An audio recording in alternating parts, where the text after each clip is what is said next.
ജീവനാകുന്ന നിത്യസത്യവചനത്തിനായി ഞങ്ങൾ അങ്ങയെ സ്തുതിക്കുന്നു. യേശുവേ, അങ്ങയുടെ പരിശുദ്ധാത്മാവിനെ നൽകി അങ്ങയുടെ മാഹാത്മ്യം കാണുവാൻ ഞങ്ങളുടെ ഉൾക്കണ്ണുകളെ തുറക്കണമേ.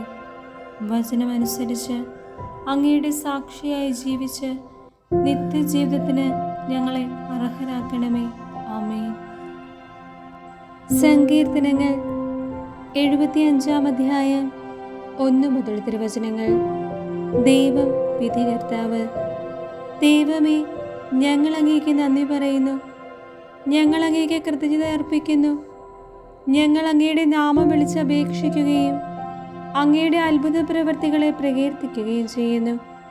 ഞാൻ നിർണയിച്ച സമയമാകുമ്പോൾ ഞാൻ നീതിയോടെ വിധിക്കും. ഭൂമി സകല നിവാസികളോടും കൂടെ പ്രകമ്പനം കൊള്ളുമ്പോൾ ഞാനാണ് അതിൻ്റെ തൂണുകളെ ഉറപ്പിച്ചു നിർത്തുന്നത്. വൻപ് പറയരുതെന്ന അഹങ്കാരികളോടും കൊമ്പുയർത്തരുതെന്ന ദുഷ്ടരോടും ഞാൻ പറയുന്നു. ആകാശത്തിനെതിരെ കൊമ്പുയർത്തരുത്, ഗർവോടെ സംസാരിക്കുകയും അരുത്. കിഴക്കു നിന്നോ പടിഞ്ഞാറ് നിന്നോ മരുഭൂമിയിൽ നിന്നോ അല്ല ഉയർച്ച വരുന്നത്.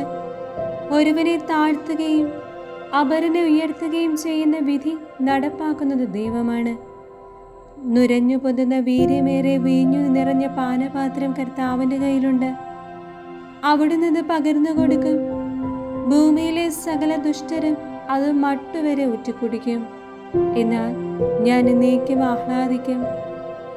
യാക്കോബിന്റെ ദൈവത്തിന് ഞാൻ സ്തുതിഗീതം ആലപിക്കും. ദുഷ്ടരുടെ കൊമ്പുകൾ അവിടുന്ന് വിച്ഛേദിക്കും. നീതിമാന്മാരുടെ കൊമ്പുകൾ ഉയർത്തപ്പെടും. Hallelujah, hallelujah.